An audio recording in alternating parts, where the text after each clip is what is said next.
Nalanda recording studio Hilsa.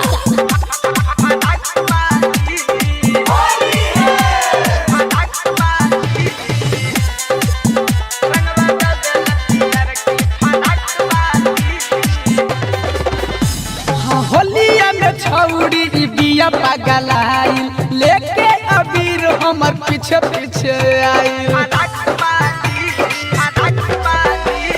होलिया में छौड़ी बिया पगलाई लेके अबीर छौड़ी पीछे पीछे आई। त होलिया में पेन्हल बिया डर सईबा बाल बाली।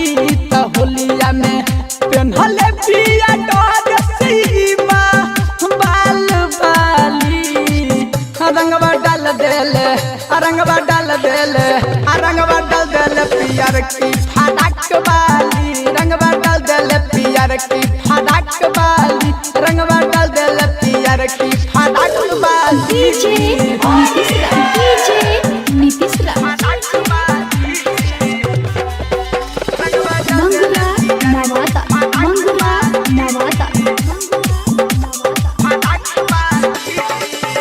कहेला की होलिया में मजा खूब उठाई। लाला का पियर का रंगवा सगरो लगाई। कहेला की होलिया में मजा खूब उठाई। लाला का पियर का रंगवा सगरो लगाई। लेके लमहर पिचकारी कातिल आँख वाली। लेके लमहर पिचकारी कातिल आँख वाली।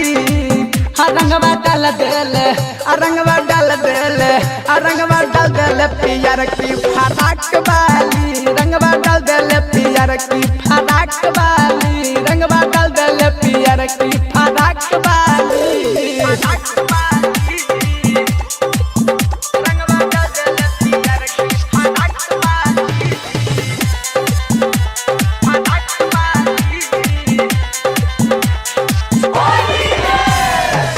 साखी सहेली के लेके अइले बिया टोली।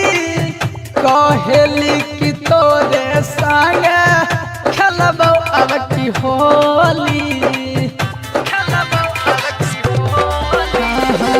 साखी सहेली के लेके अइले अब की टोली। कहेले की तोरे संगे खेलबो अब की होली। जुलमी दीवाना से बतिया करे जाग वाली। राइटर राज से ई बतिया करे जाग वाली।